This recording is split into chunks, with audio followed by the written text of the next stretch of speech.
Hey guys, tonight we're marching straight into one of history's most romanticized nightmares. You've seen the paintings, the movies, the grand charges across European battlefields.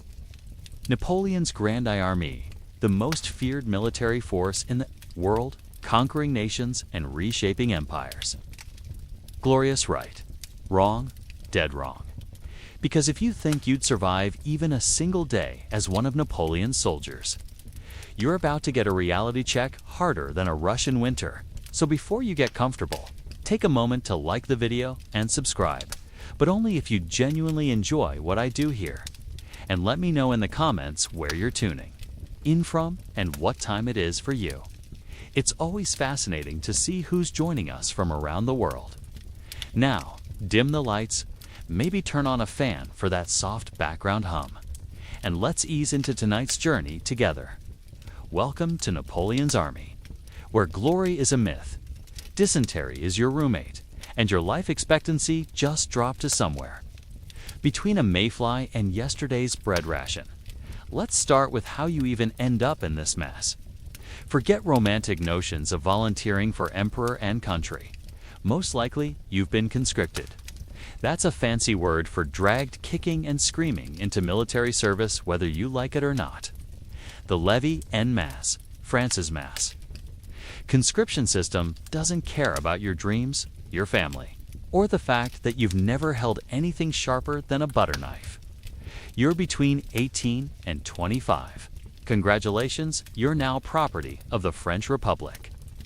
Well, technically the empire now, but Napoleon's not asking for your opinion on politics.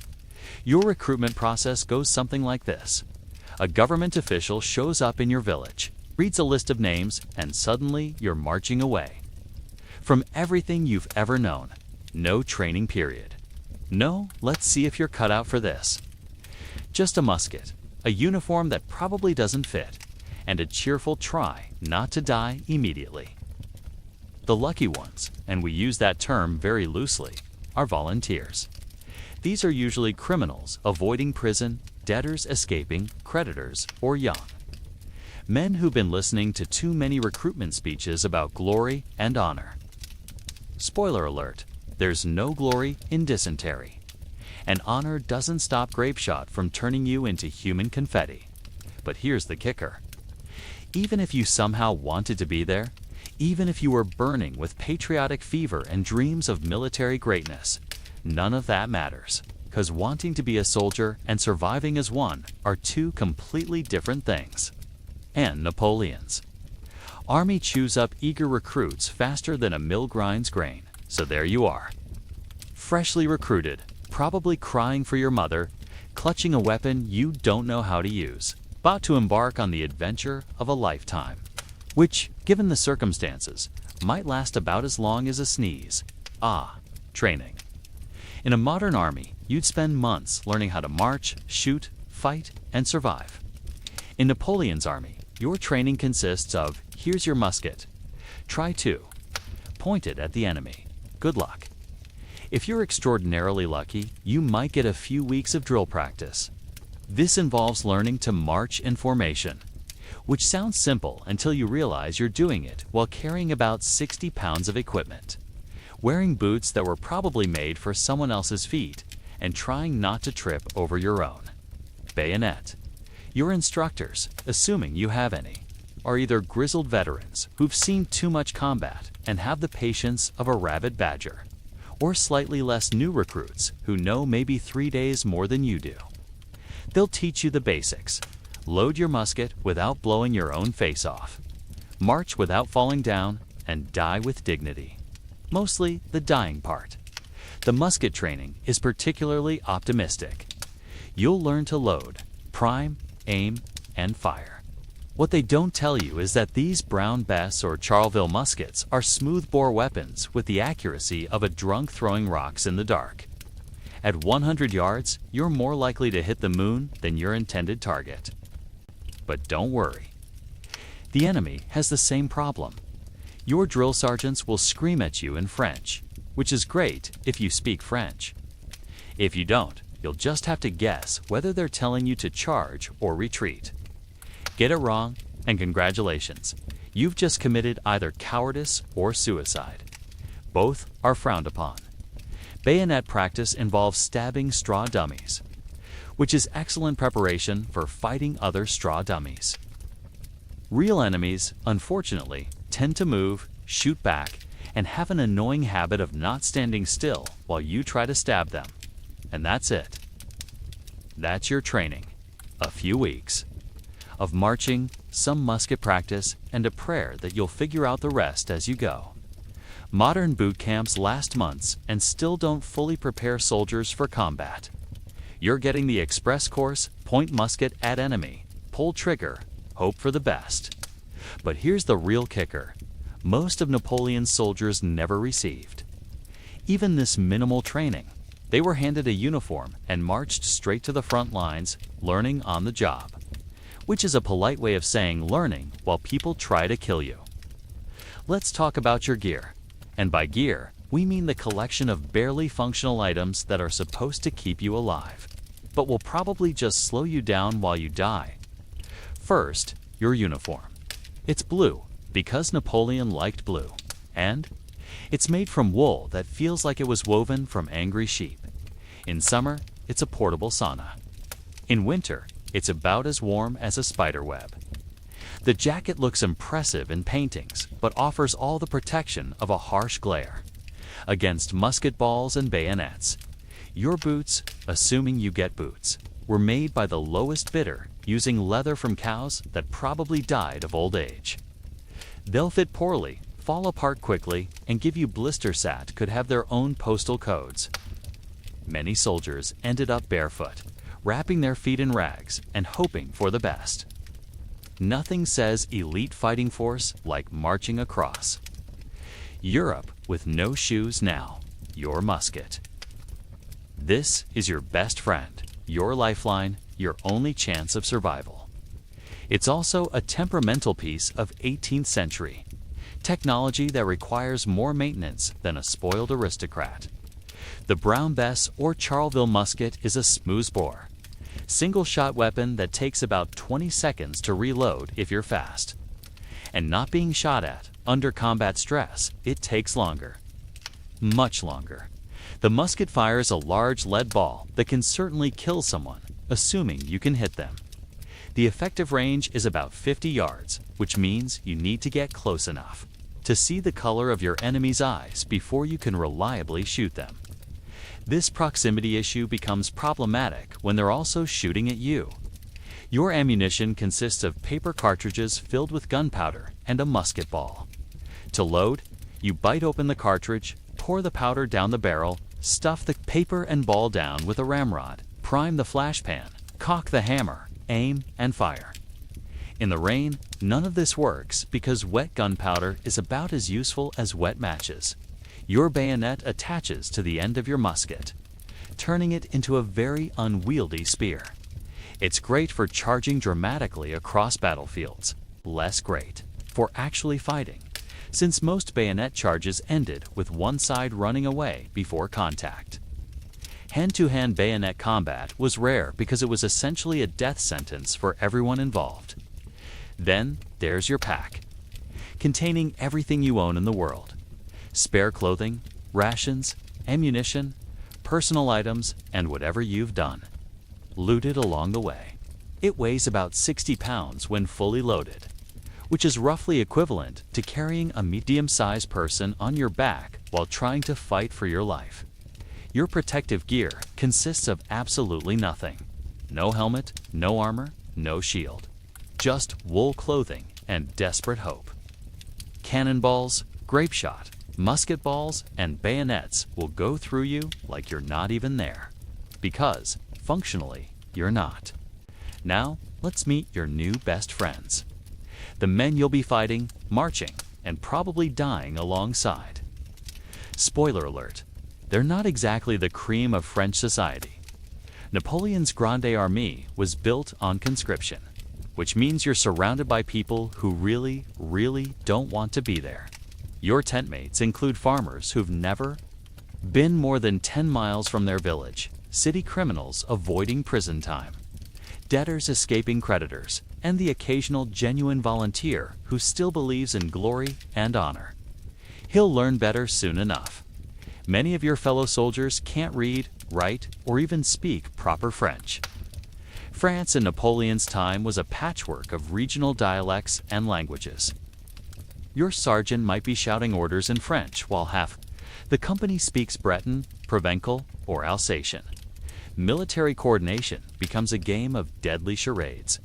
The career soldiers, the ones who've been doing this for years, fall into two categories: the grizzled veterans who've survived multiple campaigns through a combination of skill and luck, and the broken men who've seen too much and cope through alcohol, brutality, or complete emotional shutdown. Neither group is particularly welcoming to new recruits. Discipline is maintained through fear. Flogging is common for minor infractions. Execution is the penalty for desertion, cowardice, or just annoying the wrong officer on the wrong day. Your fellow soldiers aren't just your comrades. They're potential witnesses to your inevitable court-martial. Theft is rampant because everyone is starving and undersupplied. Your possessions, your food, your ammunition, even your boots are all potential targets for desperate men. Trust no one. Sleep with one eye open and never leave anything valuable unguarded, which is difficult when you own nothing valuable except your weapon, which you're not allowed to leave unguarded anyway. Disease spreads through the ranks like gossip in a small town. Typhus, dysentery, typhoid, and various unidentifiable fevers hop from soldier to soldier with enthusiastic efficiency. Your tent mate today might be dead from cholera tomorrow, and you'll be sleeping next to his replacement by the end of the week. The international nature of Napoleon's army adds another layer of complexity. You might be fighting alongside Germans, Poles, Italians, Dutch, or any number of other nationalities, all conscripted into French service. Language barriers, cultural differences, and the fact that some of these men are fighting against their former allies creates an atmosphere of suspicion and tension. Morale fluctuates wildly based on food availability, weather, enemy contact, and rumors. One day you're marching toward glorious victory. The next day, you're retreating in panic because someone thought they saw Russian cavalry on the horizon. Panic is contagious in armies, and it spreads faster than actual disease. Your fellow soldiers aren't evil men mostly. They're scared, hungry, cold, sick, and homesick, just like you. But desperation makes people do terrible things. And an army full of desperate men is a powder keg waiting for a spark. Forget any notions of military barracks with clean beds and hot meals. Your accommodation consists of whatever shelter you can find or build, which is usually nothing. Most nights, you'll be sleeping on the ground under the stars, rain, snow, or whatever weather decides to assault you that evening. If you're lucky, you have a tent. It's small, leaky, and designed to house 4 men, but usually contains 6 to 8 because soldiers keep dying and their replacements need somewhere to sleep. The tent provides minimal protection from the elements and no protection from the smell of unwashed bodies, rotting food, and human waste. Privacy doesn't exist. You eat, sleep, dress, and perform bodily functions in full view of dozens of other men. Personal hygiene becomes a group activity, assuming anyone bothers with hygiene at all. Most don't because water is scarce, soap is non-existent, and there are more pressing concerns like not getting shot. Your bed is whatever you can find, straw if you're lucky, leaves and grass if you're not, bare ground if you're really unlucky. You'll sleep in your uniform because undressing takes time you might not have if the enemy attacks at night. Plus, your uniform is probably the only clothing you own now. Latrines are shallow pits dug hastily near the camp. They're always 2. Close to the water supply, always overflowing, and always attracting flies that then spread disease throughout the army. The smell is indescribable, which is unfortunate because you'll be smelling it constantly. Water comes from whatever source is available: rivers, streams, wells, puddles, melted snow. It's rarely clean and often contaminated with upstream army waste, dead animals, or battlefield runoff. Drinking it is a necessity. Not drinking it is death by dehydration. Drinking it is also potentially death by disease, but that's tomorrow's. Problem. Food preparation happens over open fires using whatever fuel is available. Wood is ideal, but scarce. Dried animal dung works, but smells terrible. Sometimes there's no fuel at all, and you eat everything cold. Cooking utensils are whatever you can scavenge. Bent metal, broken pottery, your bayonet in a pinch. The camp is constantly noisy. Men snoring, coughing, arguing, crying, praying, or screaming from nightmares. Sleep is fitful and frequently interrupted by watch duty, drills, alarms, or just the sound of someone dying loudly in the next tent. Rest is a luxury you can't afford and rarely achieve. Vermin are everywhere. Lice live in your clothing and hair, feeding on your blood and spreading disease. Rats eat your food, chew your equipment, and leave droppings in your water. Fleas jump from man to man, carrying typhus and plague. You're not just fighting the enemy. You're fighting an entire ecosystem of parasites that consider you a mobile buffet. And this is camp life during peacetime. During actual campaigns, it gets worse. Much worse. Let's talk about what happens when you get hurt, because you will get hurt. War is dangerous. Shocking news. And medical care in Napoleon's army is somewhere between medieval and non-existent. The army's medical philosophy is simple. If you can walk, you're fine. If you can't walk, but you're still breathing, we'll try to fix you. If you stop breathing, we'll take your boots. It's a very practical approach that prioritizes the living. Over the merely wounded, field surgeons are the rock stars of military medicine. And by rock stars, we mean they're loud, dramatic, and most of their audience doesn't survive the performance. These men have learned their trade on battlefields, not in medical schools. Their training consists of cut off the damaged parts and hope the patient doesn't die. Surprisingly, this works more often than you'd expect. Mainly because the human body is remarkably resilient. Anesthesia doesn't exist yet.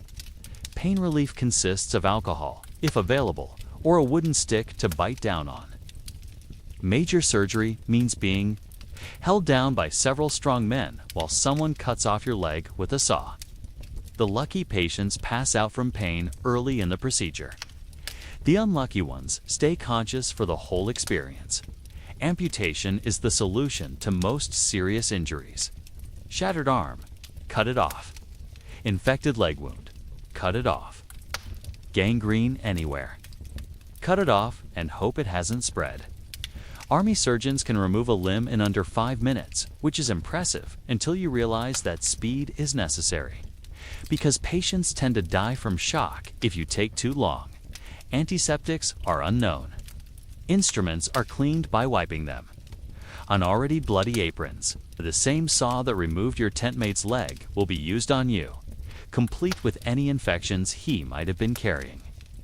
Cross-contamination isn't a concern because no one knows what cross-contamination is. Battlefield.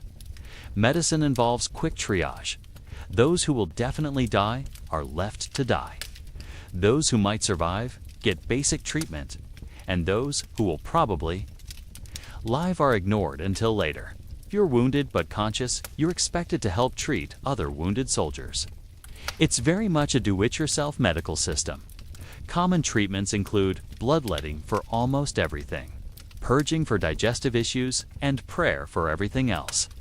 Mercury is used to treat syphilis, which is widespread in the army. The mercury treatment is often worse than the disease, causing teeth to fall out, hair loss, and mental deterioration. But hey, at least you don't have syphilis anymore. Maybe infection is the real killer. A minor wound that would heal easily today becomes a death sentence when treated with dirty instruments and unwashed hands.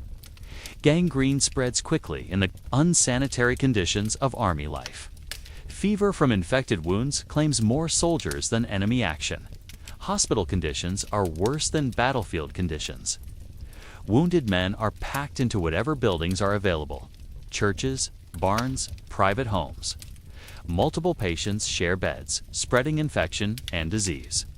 The smell of rotting flesh, vomit, and human waste is overwhelming.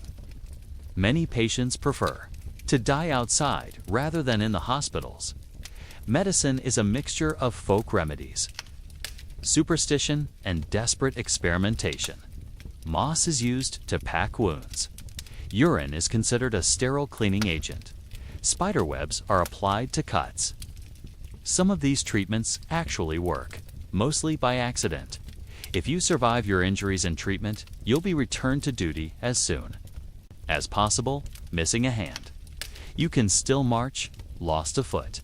Here's a crutch, half blind from infection. You can still hold a musket. The Army needs bodies, and partially functional bodies are better than no bodies at all. Now we come to the actual fighting, the part where you discover that war bears no resemblance to the paintings or stories. Battle is controlled chaos at best, complete pandemonium at worst, and absolutely terrifying all the time. Your first battle starts hours before you see the enemy. You wake before dawn, form ranks in the dark, and march toward the sound of distant guns. Your stomach is empty because breakfast wasn't available, or you were too nervous to eat, or you vomited it up from fear. This is normal. Even veterans throw up before battles. The approach to combat is a lesson in sensory overload. The ground shakes from artillery. Smoke obscures everything beyond 30 feet. The noise is indescribable. Cannons booming, muskets cracking, men screaming, horses dying, drums beating orders that no one can hear. You can't think, can't communicate, can barely breathe in the thick, acrid smoke. Your musket, that faithful companion, becomes almost useless in actual combat. Loading takes 20 seconds under ideal conditions. Combat conditions are never ideal. Your hands shake, you drop ammunition, you forget steps in the loading process. You prime the pan with nervous sweat instead of gunpowder. Meanwhile, people are shooting at you. Aimed fire is impossible in the smoke and chaos. You point your musket in the general direction of the enemy and pull the trigger, hoping to hit something. Most shots miss. At 50 yards, even aimed musket fire hits the target only about half the time. In battle conditions, with smoke and fear and chaos, accuracy drops to almost nothing. Artillery is the real killer. Cannons fire solid shot that bounces along the ground. Officers try to maintain control through shouted orders, but no one can hear anything over the noise. Commands are passed through drummers and flag signals, but drums get shot and flag bearers die. Eventually, combat becomes a series of individual pre-wall survival decisions made by terrified men with no information. The battle might last hours or all day. Time becomes meaningless. You load, fire, move, take cover, reload, repeat, all while people around you die in increasingly horrible ways. You step over bodies, slip in blood, and try not to look too closely at the faces of the dead. Victory and defeat often look the same to individual soldiers. You know the battle is over when someone tells you to stop shooting, assuming you're still alive to hear them. Sometimes you win, sometimes you lose, sometimes it's unclear. Either way, the field is covered with bodies. Yours might be among them. And tomorrow, there might be another battle. If you survive your first fight, congratulations. You're now a veteran. You've learned that war is nothing like you expected. That courage is mostly just being too terrified to run, and that luck is more important than skill. You've also learned that surviving one battle doesn't mean you'll survive the next one. Here's something they don't tell you about Napoleon's campaigns. The weather is actively trying to kill you. Every season brings new and creative ways to die that have nothing to do with enemy action. Summer campaigns seem ideal until you're marching across dusty plains in wool uniforms, carrying 60 pounds of equipment with no water sources for miles. Heat exhaustion drops men like flies. Sunstroke turns brains to mush. Dehydration kills faster than musket balls and hurts more. You sweat constantly, losing salt and water you can't replace until you collapse and are left behind for dead. The dust is inescapable. It gets in your eyes, your mouth, your lungs, your food, your water, your musket. Everything you own becomes coated in gritty, choking dust that tastes like dirt and misery. Respiratory infections spread through the ranks as men cough up mud and blood. Rain turns the world into a nightmare of mud and misery. Roads become impassable swamps. Equipment rusts and rots. Your musket won't fire because the powder is wet. Your feet develop trench foot from standing in water-filled boots. Everything you own is soaked, heavy, and moldy. But winter is special. Winter doesn't just want to kill you, it wants to torture you first. Napoleon's retreat from Moscow in 1812 became legendary for its brutality, that any winter campaign was a death sentence for poorly equipped troops. The cold doesn't just make you uncomfortable, it kills you in stages. First, you lose feeling in your fingers and toes. Then frostbite sets in, turning flesh black and dead. Gangrene follows, and infection after that. Men lost fingers, toes, hands, feet, noses, ears, anything. Exposed to the freezing air, your wool uniform becomes useless when wet, which it always is in winter. Wet wool doesn't insulate. It conducts heat away from your body. You're wearing a frozen blanket that accelerates hypothermia. Men froze to death while marching, still walking, but no longer alive. Food freezes solid. Water freezes solid. Your musket becomes a metal icicle that burns your hands when you touch it. Gunpowder doesn't work in extreme cold. Even if you could fire your weapon, your frozen fingers can't operate the mechanism. Shelter becomes a life or death necessity. But shelter doesn't exist on campaign. You might huddle together for warmth, but body heat shared among freezing men just means everyone dies slower. Fires are impossible to maintain with wet wood and constant wind. Smoke attracts enemy attention anyway. Frostbite isn't just painful. It's grotesque. Flesh turns white, then red, then black. Blisters form and burst. Dead tissue falls off in chunks. The smell of gangrene attracts scavengers. Men beg to have frozen limbs amputated, and those are the lucky ones who still have access to medical care. The psychological effects of extreme weather are as deadly as the physical ones. Men go mad from cold, from heat, from endless rain. They wander away from the group and are never seen again. They sit down to rest and never get up. They simply stop caring about survival and wait to die. Hypothermia kills insidiously. You become confused, make poor decisions, feel warm when you're actually freezing to death. Men strip off their clothes in sub-zero temperatures because hypothermia makes them feel hot. They die naked in the snow, smiling. Weather casualties often outnumber combat casualties. More of Napoleon's soldiers died from cold during the Russian campaign than from Russian bullets.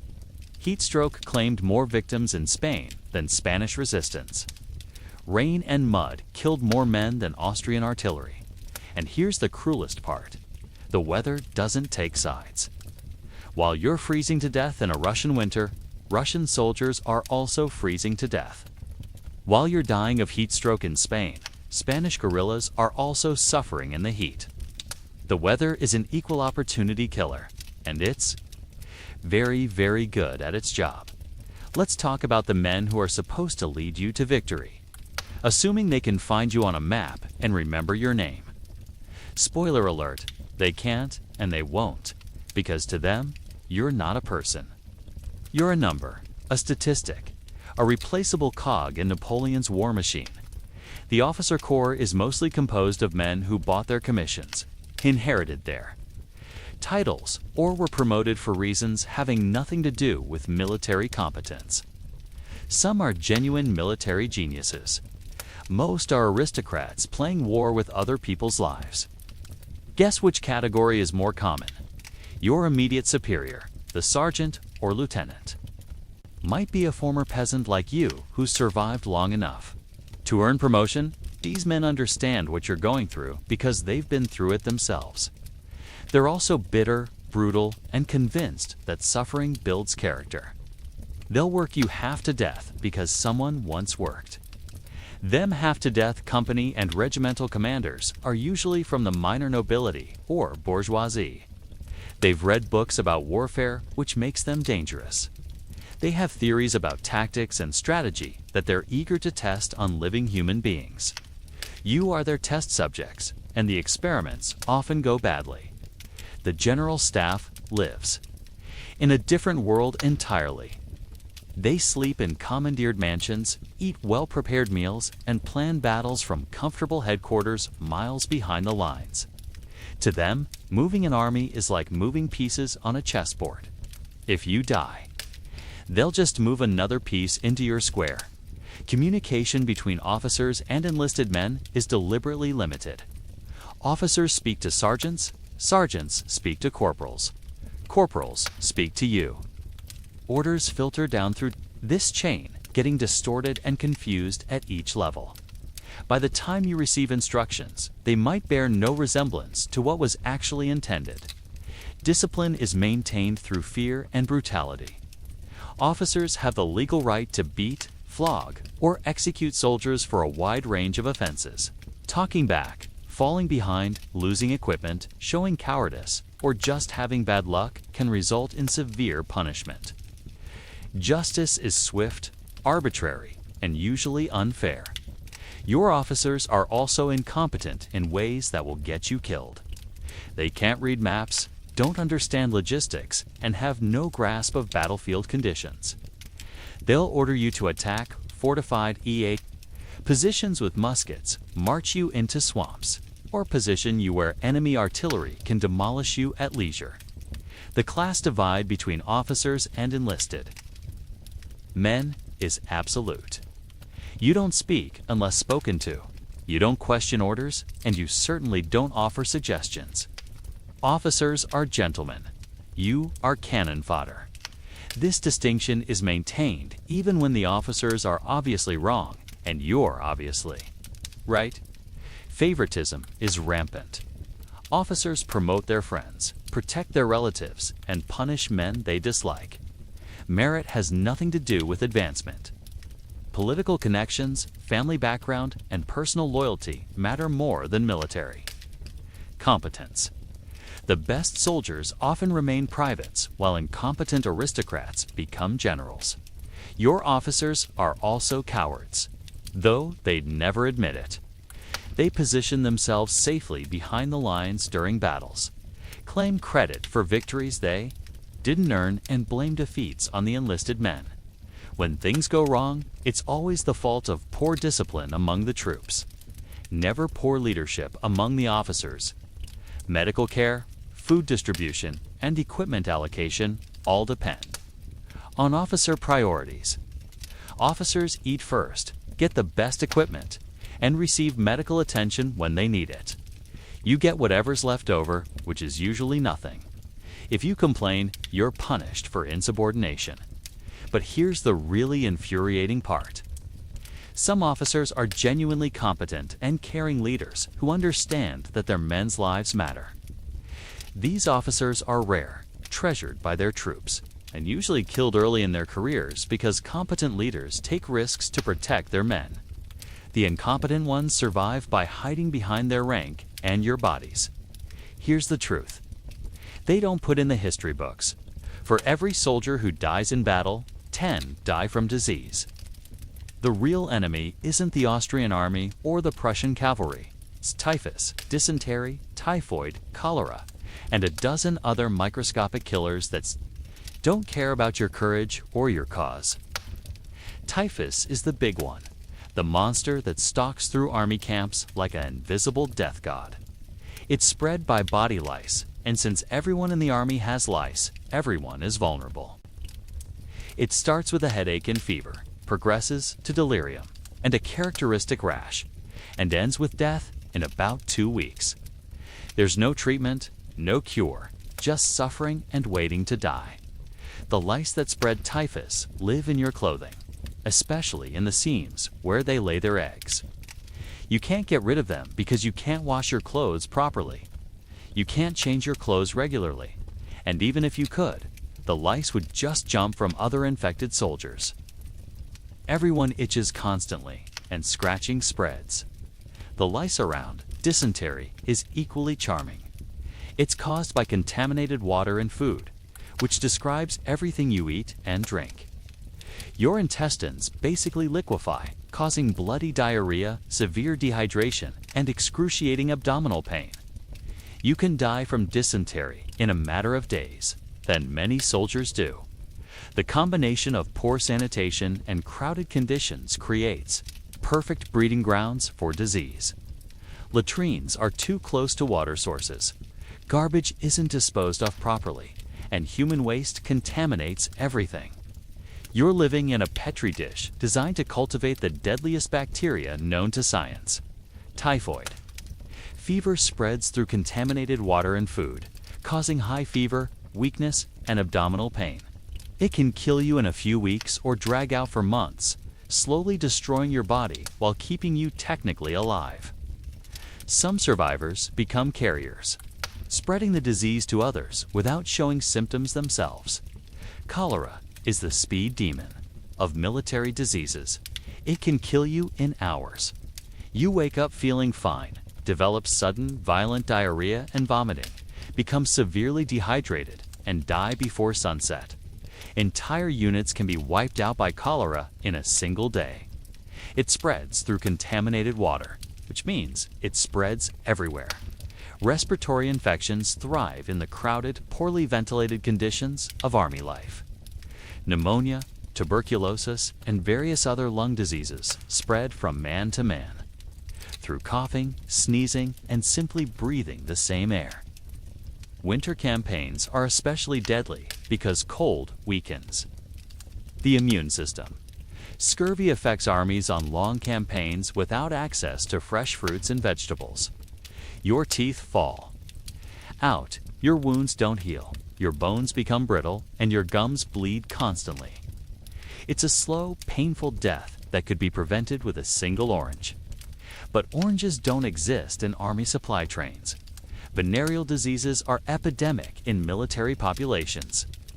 Syphilis and gonorrhea spread through the Army's interactions with prostitutes and local populations. These diseases cause painful urination, open sores, and eventually insanity and death. Treatment with mercury is often worse than the disease itself. Malaria affects armies operating in tropical or swampy regions. The recurring fever, chills, and weakness make soldiers nearly useless for combat. There's no effective treatment, and the disease can recur for years after initial infection. Entire campaigns have been abandoned because malaria incapacitated too many troops. Smallpox is a lottery ticket to hell. If you catch it, you might die horribly within days, or you might survive with permanent scars and possible blindness. There's no way to predict which outcome you'll get. Some armies practiced primitive vaccination, but it was risky and not always effective. The medical response to these diseases ranges from useless to actively harmful. Bloodletting is the standard treatment for fever, which weakens patients when they need strength most. Purging with mercury or other toxic substances often kills patients faster than the original disease. Hospital conditions make disease worse, not better. Sick men are crowded together, spreading infection faster than it can be treated. Hospitals become death traps where minor illnesses become fatal and fatal illnesses become epidemic. Many soldiers prefer to die in the field rather than enter a military hospital. And here's the cruelest irony. You can survive every battle, avoid every bullet, dodge every cannonball, and still die from drinking contaminated water or being bitten by an infected louse. Disease doesn't care about your bravery, your skill, or your luck. It just cares about biology, and biology is not on your side. Let's talk about the crown jewel of military disasters, the event that proved beyond doubt that Napoleon's army was not invincible and that you, personally, would not have survived it. The retreat from Moscow in 1812 wasn't just a military defeat. It was a months-long journey through hell, narrated by hypothermia and scored by the screams of dying men. Napoleon invaded Russia with roughly 600,000 men, the largest army ever assembled in European history. It was a multinational force, including French, German, Polish, Italian, and Austrian troops. They marched into Russia in summer, confident of a quick victory. By the time they limped back across the Russian border, fewer than 30,000 were still alive and combat effective. The march to Moscow was already a nightmare. Russian forces refused to fight decisive battles, instead retreating deeper into their vast country while destroying everything useful. Villages were burned, crops destroyed, wells poisoned. The supply lines stretched longer and longer, and men began dying from hunger, disease, and exhaustion before a single major battle was fought. Moscow, when finally reached, was empty. The Russians had evacuated the city and then burned it, denying Napoleon the supplies and shelter he desperately needed. Instead of winter quarters, he found charred ruins. Instead of food warehouses, he found ashes. The great prize turned out to be a trap. The retreat began in October, with winter already threatening. By November, the temperature had dropped below freezing and stayed there. Men who had survived the march to Moscow began dying in unprecedented numbers, not from enemy action, but from cold, hunger, and the complete breakdown of military organization, your wool uniform. Inadequate in summer heat became a death sentence in Russian winter. Wet wool doesn't insulate. It conducts heat away from your body. You're essentially wearing a frozen blanket that accelerates hypothermia.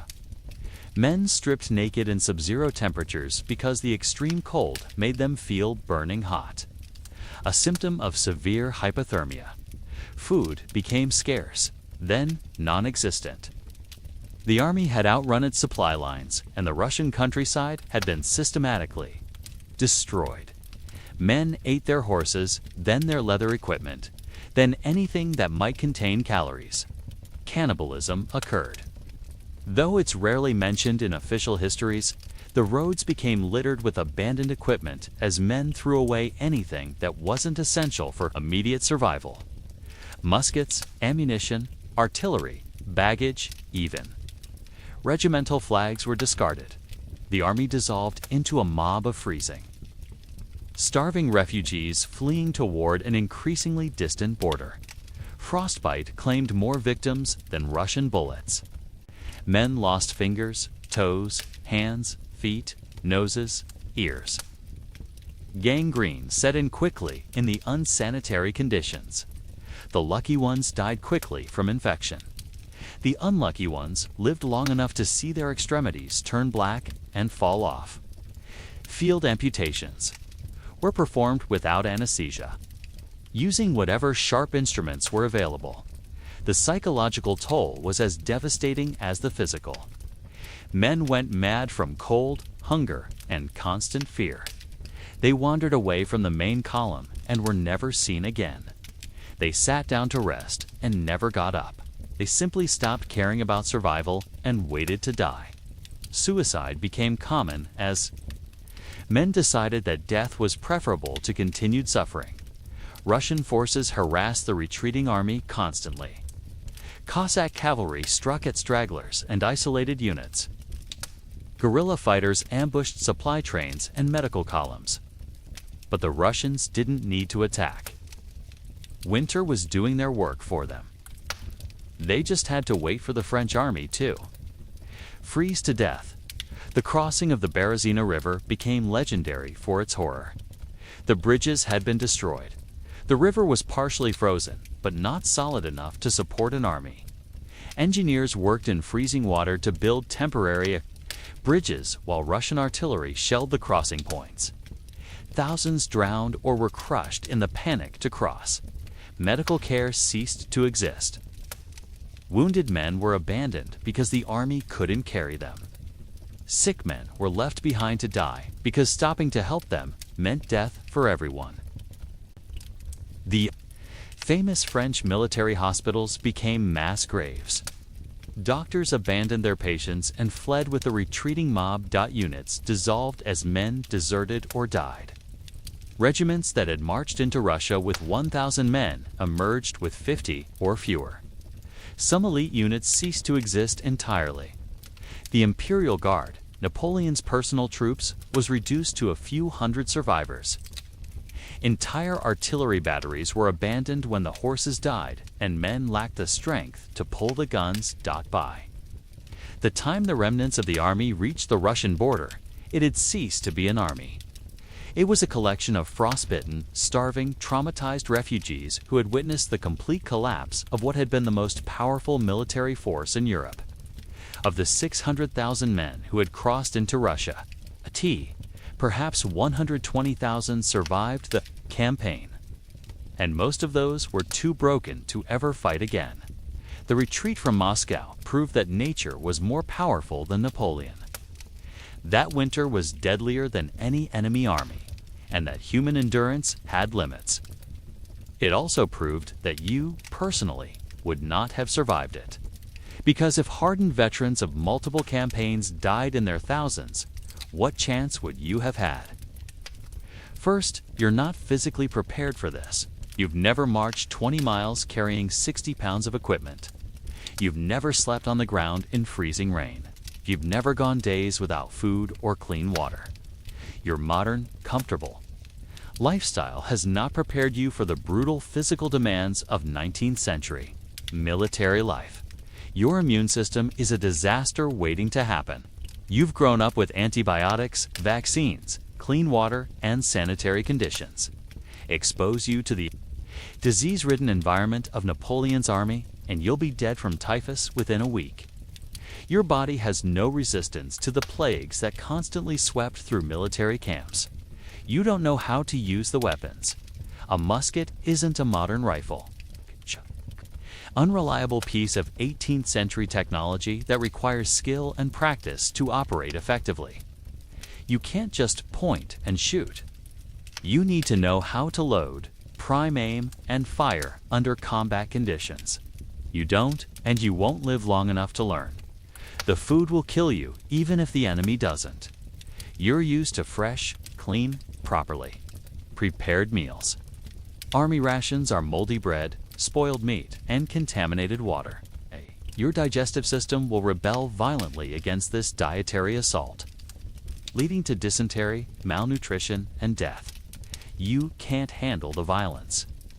You've probably never seen a dead body, let alone watch someone die violently in front of you.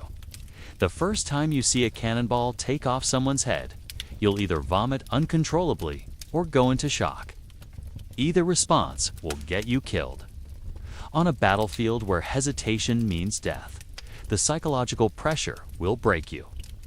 You're not mentally prepared for the constant fear, the uncertainty, the knowledge that you might die at any moment for causes you don't understand. Modern people suffer PTSD from far less traumatic experiences than daily life in Napoleon's army. You don't speak the language. Orders are given in French, and if you don't understand them, you can't follow them. Misunderstanding an order in combat doesn't result in a performance review, results in a court-martial and possible execution for cowardice or insubordination. You're not used to the hierarchy. Military discipline in Napoleon's time was absolute and brutal. You can't question. Orders can't complain about conditions, can't expect fair treatment. The idea that you have rights or that your opinion matters would be laughable to officers who have the legal authority to have you flogged or shot. The weather will destroy you. You've never experienced real cold, real heat, or real hardship. The first winter campaign would kill you through exposure, frostbite, or hypothermia. The first summer campaign would kill you through heat stroke, dehydration, or exhaustion. You're too clean. Your modern hygiene standards are incompatible with Army life. You can't wash regularly, can't change clothes, can't avoid parasites. The lice, fleas, and other vermin that you'll acquire will drive you mad with itching and potentially kill you with disease. You expect medical care. When you get sick or injured, you expect treatment, pain relief, and recovery time. Army medicine offers none of these. You get amputation without anesthesia if you're lucky. Most likely, you get told to walk it off and return to duty. You're not desperate enough. The men who survived in Napoleon's army were driven by desperation, whether for survival, advancement, or simply the lack of better options. You have better options. You have a life to return to, comforts to miss, and reasons to give up. That makes you weak in an environment where only the truly desperate survive. You're not brutal enough. Army life requires a level of callousness and brutality that modern people don't possess. You need to be able to loot corpses, abandon wounded comrades, and commit atrocities against civilian populations. Your moral squeamishness would get you killed or court-martialed. Finally, you don't have the acceptance of death that these men developed. Napoleonic soldiers lived with the daily reality that they would probably die young and violently. They made peace with that fact and continued fighting anyway. You haven't made that peace, and you never could. So no, you wouldn't last a day in Napoleon's army. You'd be dead from disease, exposure, violence, or simple inability to adapt to conditions that would challenge even the most hardened modern soldier. And that's okay, because the men who did survive were products of a brutal time that demanded brutal people. The Grande Armée was many things: glorious, terrible, efficient, doomed. But it was never easy, never comfortable, and never kind too. The weak, it chewed up peasants and spat out corpses, and you would have been just another body on the frozen roads of Russia, or the muddy fields of Waterloo. But perhaps that's the point. By understanding how terrible it really was, we can better appreciate both the men who endured it and the world we live in now. Because for all our problems, at least we don't have to march 20 miles through Russian snow carrying a rusty musket and hoping the dysentery doesn't kill us before the enemy gets a chance. That's something to be grateful for, at least until someone invents time travel and you get the chance to prove me wrong. Spoiler alert, you won't.